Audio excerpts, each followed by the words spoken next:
Bismillahirrahmanirrahim. Assalamualaikum warahmatullahi wabarakatuh. Pemirsa yang dirahmati oleh Allah Subhanahu wa taala, kita kembali lagi dalam halaqah ilmu hadis. Alhamdulillah, jika sebelumnya kita sudah sedikit mempelajari tentang hadis mu'an'an dengan hukumnya, insyaallah kita kali ini akan mempelajari tentang hadis mubham. Hadis mubham adalah wa mubhamun ma fihi rawin lam yusam. Mubham sebuah istilah dalam mustalahul hadis, dikatakan kepada seorang rawi yang tidak diketahui namanya sama sekali. Hanya diketahui jenisnya, jenis kelaminnya, apakah dia laki-laki atau perempuan, anak-anak atau dewasa atau orang tua dan lain sebagainya. Seperti jika kita menemukan dalam sebuah sanad hadis atau dalam sebuah matan hadis mengatakan an rajulin an fulanin akhbarani rajulun minal ansari atau akhbaroni rajulun minal muhajirina, misalkan seperti itu, atau akhbaroni gulamun, akhbaratni imra'atun, dan yang lain sebagainya. Nah, rajulun atau laki-laki, imra'atun atau perempuan, syaikhun atau seorang orang yang tua. Orang-orang seperti ini masih belum diketahui namanya aslinya siapa. Belum diketahui nisbahnya, dia berasal dari mana. Apalagi belum diketahui bagaimana hukumnya secara jarah wa ta'dil. Bagaimana kualitasnya secara kedhabitan hafalan atau kedhabitan atau kualitas adalahnya, apakah dia itu termasuk rawi yang boleh diambil hadisnya atau tidak. Masih belum diketahui. Bagaimana kita akan mengetahui sifat-sifatnya kalau namanya saja tidak diketahui? Nah, inilah yang menyebabkan hadis mubham atau hadis jika di dalamnya ada seorang rawi mubham dan tidak diketemukan juga dalam torik-torik yang lain, dalam sanad-sanad riwayat yang lain, namanya siapa, berarti hadis tersebut tetap dikatakan sebagai kategori hadis dhaif atau hadis mubham. Namun, jika kita menemukan dalam sebuah hadis, sebuah sanad mengatakan an rajulin, kemudian kita tidak serta-merta menghukuminya dengan hadis yang dhaif. Kenapa? Karena ada cara bagaimana cara mengetahui rawi tersebut, siapa sebenarnya rawi tersebut. Maka caranya adalah kita mengumpulkan torik atau sanad-sanad riwayat yang lain untuk mengetahui siapa sebenarnya nama rawi tersebut. Kenapa dalam sanad ini hanya disebutkan an rajulin saja atau an imra'atin saja, tidak menyebutkan dengan nama jelasnya. Hal tersebut atau penyebutan rajul atau imra'atin kita tidak bisa menyalahkan siapa-siapa, karena hal tersebut merupakan tasarrufur rawi atau kebebasan rawi dalam menyampaikan hadis dengan ekspresinya masing-masing.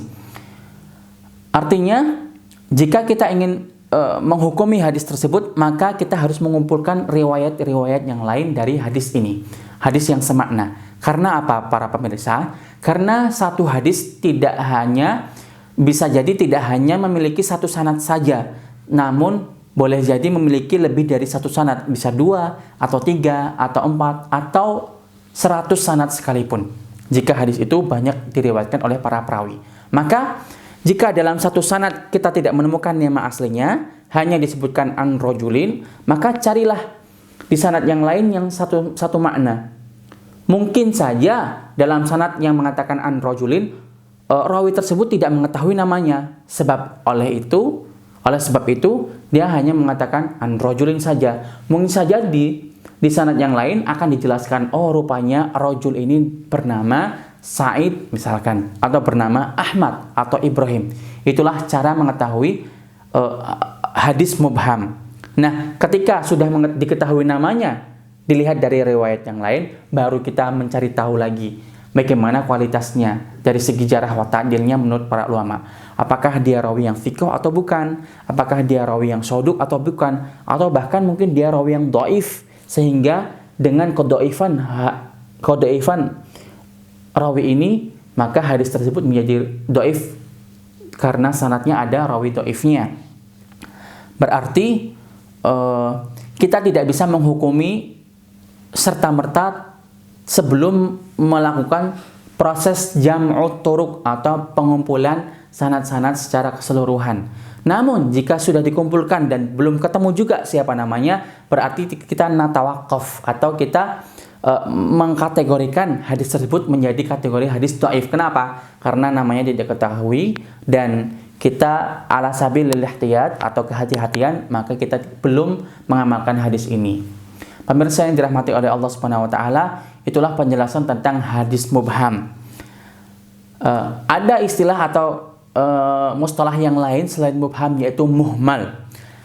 Perbedaan antara mubham dan muhmal sangat mudah. Jika mubham contohnya adalah an rajulin, kemudian muhmal adalah sebuah nama tapi tidak diberi nasab atau keterangan siapa ayahnya. Contohnya an Sufyan. An Sufyan, hanya Sufyan saja. Maka Sufyan ini masuk dalam kategori muhmal. Kenapa muhmal? Karena Sufyan siapa? Sufyan bin siapa? Karena dalam istilah hadithiyah banyak sekali yang dinamakan dengan Sufyan. Ada Sufyan Ats-Tsauri atau Sufyan ibnu Uyainah atau Sufyan yang lain atau Sufyan bin siapa. Bahkan kalau dalam negara kita mungkin Budi, ketika saya menyampaikan kepada orang lain an Budi, Budi siapa? Budi anaknya siapa? Budi yang asal dari mana? Nah, hal-hal dengan sedetail ini dijelaskan dan diperhatikan sangat rinci oleh para ulama muhaditsin untuk mengetahui, untuk tahdidul musamma, untuk benar-benar mengetahui ini Sufyan yang siapa. Apakah Sufyan yang dhaif atau Sufyan yang thiqah, harus benar-benar diketahui. Maka jika dalam sebuah hadis terdapat muhmal, juga hal yang harus kita lakukan seperti apa yang kita lakukan dalam hadis mubham, yaitu jam'u turuq, mengumpulkan riwayat-riwayat yang lain untuk mengetahui dan dilihat sebenarnya ini Sufyan siapa. Karena boleh jadi dalam sanad yang lain dijelaskan secara lengkap, oh rupanya misalkan Sufyan bin Uyainah, berarti sudah tenanglah kita. Sufyan bin Uyainah adalah salah satu ulama hadis yang tersohor dan terkenal dengan kepiawaiannya dalam ilmu hadis. Terima kasih. Wassalamualaikum warahmatullahi wabarakatuh.